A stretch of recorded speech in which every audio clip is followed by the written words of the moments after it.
Hey, how's it going everybody? It's Tanner here and welcome back to a new Ninjago video here on the channel. In today's video, we are going to be talking about the Lego Ninjago movie and why I think it's really good and why the majority of the fan base is just kind of mean about it. So why exactly are we talking about the Ninjago movie? Well, the Ninjago movie came out 3 years ago and that's exactly why we're talking about it. It's the 3rd anniversary of the Lego Ninjago movie, which debuted in theaters September 22nd, 2017. So yeah, I wanted to go ahead and give a little bit of a retrospective look at the Ninjago movie and kind of see where things have gone since then, what has changed, and do I still like the movie? Well, first of all, yes, I do. I feel like the Ninjago movie is a very, very good film. I don't feel like it's one of the better Lego movies out there. I feel like just looking at it from an objective standpoint, the other Lego movies are a little bit better, but my personal enjoyment for this movie is higher than any of the other Lego films. I enjoyed the Ninjago movie more than any of the other Lego movies because I am a very big Ninjago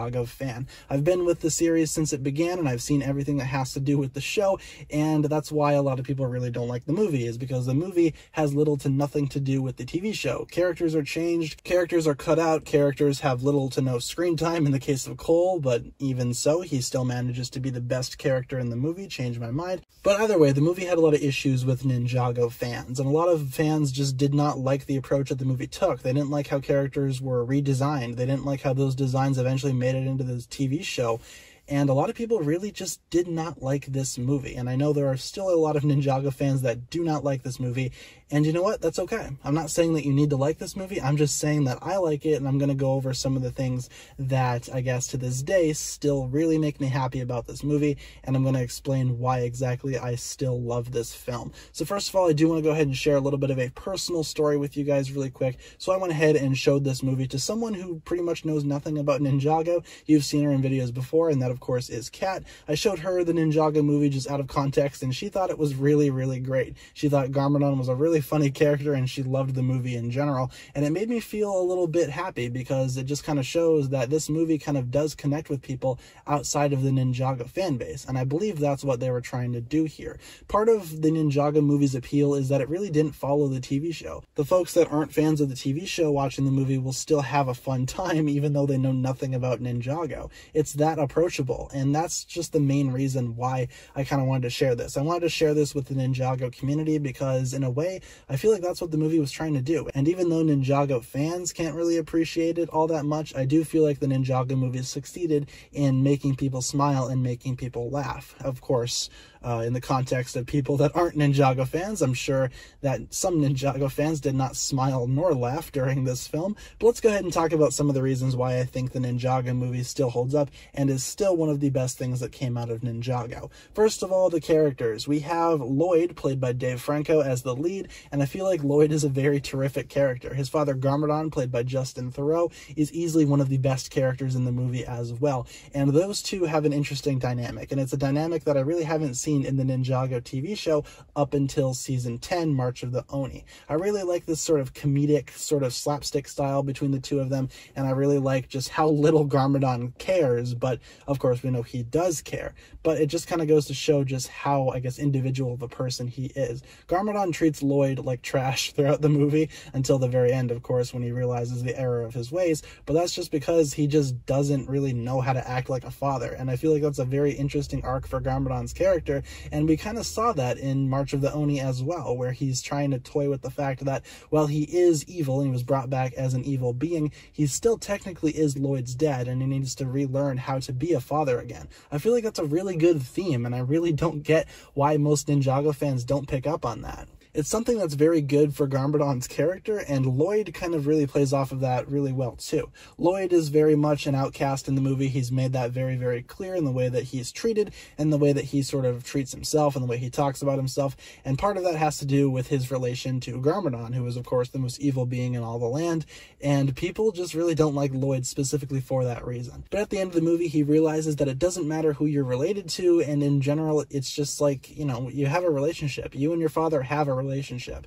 And that's something that you need to work with no matter what. I know in most cases it's not going to work out like it does in the Ninjago movie. I don't think anyone's dad is a four-armed evil warlord, but still, the message is there, and I feel like it's a really powerful message, even if some people cannot really relate or go ahead and achieve what the message is trying to present. Overall, I feel like the dynamic between Lloyd and Garmadon is one of the strongest aspects in the movie, and I feel like it's a very underlooked one in the entire LEGO Movie saga. Another thing that I want to talk about is the character design. A lot of people just don't like the character designs. I think for the most part, the ninja look great. I've said this before and I'll say it again. The overall redesigns for the ninja look very solid. The only exception, in my opinion, being Jay. I don't think Jay's design complements the original one at all. I feel like it works good as its own thing, but when you try to bring it into the TV show, I really don't think it works as sort of an older version of Jay, but I can see where it would shine in the movie. Otherwise, everyone else looks great, in my opinion. I feel like overall the entire cast of characters is still recognizable, but it's also very unique to the movie and everything that would soon follow.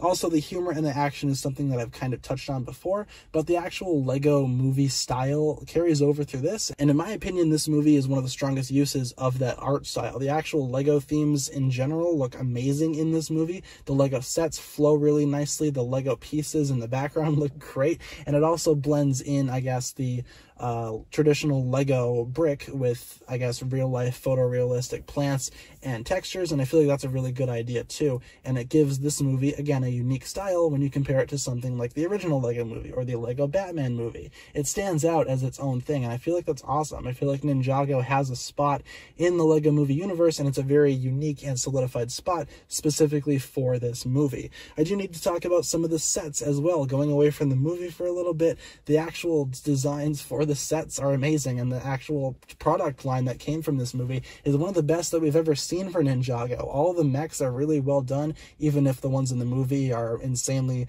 large and a lot better than the actual sets that we got, but that's still okay. Still, my point stands. I thought the products of this movie were some of the best that we've seen for Ninjago, a very solid line that lasted a couple of waves, and in current Ninjago themes and sublines and all that kind of stuff, you can see the influence of the Ninjago movie style kind of take its own stance in the modern day. And I feel like that's not on accident. I feel like the Ninjago movie was very influential over the way that Ninjago sets are designed, because we really hadn't seen anything like it before, but there are a lot of things that have come after the Ninjago movie that definitely remind me of it. So I feel like the inspiration in current Ninjago can't really be overlooked here. Current Ninjago definitely kind of takes influence from the Ninjago movie, and I don't think that's a bad thing. I do want to touch on the impact that it had on the show as well. I've kind of touched on this earlier in the video, but the Ninjago movie, of course, was a very big impact on the TV show. All of the ninja were changed in the show to fit their movie designs, and a lot of people, again, were not happy about that. And as I mentioned earlier, I feel like it works for the most part, with a few exceptions here and there, but overall, these do appear to be realistic, older ninja, and I feel like that's awesome. The show evolved, and naturally the ninja have to evolve as well. Therefore, we can actually create a very good environment for the ninja by aging them up, having them be a little older, having them be a little bit more mature, and we have these new designs to reflect that. And that is a direct result of the Ninjago movie. There were concepts in the Ninjago movie's early beginnings where the character designs used the exact same, I guess, look and feel as the show designs. They were exactly the same pretty much, with a few exceptions here and there. And I feel like that could have worked, and I feel like that would have made people less angry. But again, I don't feel like that would have given the Ninjago movie its own sense of direction and style. The Ninjago movie itself, again, is very individual. It's not connected to the show, both in terms of story and actual character designs. In terms of personalities, the characters are also really different, but the designs are where they actually go ahead and shine most of all as being individual. When Season 8 was first announced to be using the movie designs, I thought it was a little ridiculous, because I really didn't feel like the ninja needed to be redesigned. But judging from the actual story of Sons of Garmadon and the actual growth and progression of these characters, it makes sense why they would have received new designs. And those designs have stuck around ever since, and have been used multiple times up until this day. And that's for a reason, because a lot of people really do connect with that, and they make the ninja look better, in my opinion. Just overall, as a team, they look better than the original designs. They are more unique. They have a more, I guess, unique profile when you compare them to the older designs, which just use very common Lego pieces for the hair and weapons, for example. When the Ninjago movie came out, each ninja got their own unique silhouette, and that's something that I can appreciate. And even carrying over to the show, that's something that I still appreciate. And of course, who can forget the best thing about the Ninjago movie, the giant cat Meowthra.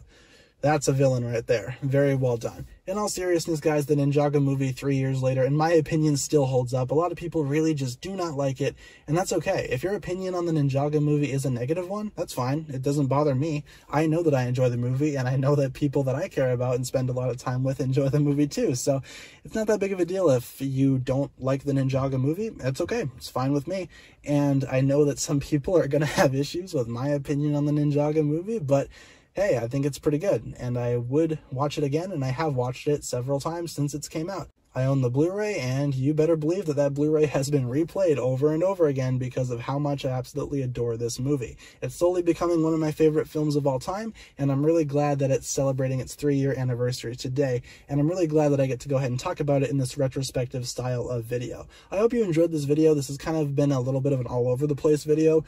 Just kind of wanted to talk about this movie for a little bit and kind of give my thoughts on why I still adore it, and hopefully you guys enjoyed. If you did enjoy the video, be sure to like, comment, subscribe, do all that fun stuff, and check out the links down below in the description for my other forms of social media. As always, big shout out goes out to my Patreon supporters, including once again the marvelous Jan. Thank you guys so much for watching this video once again. My name is TannerFishies, and with that I bid you farewell.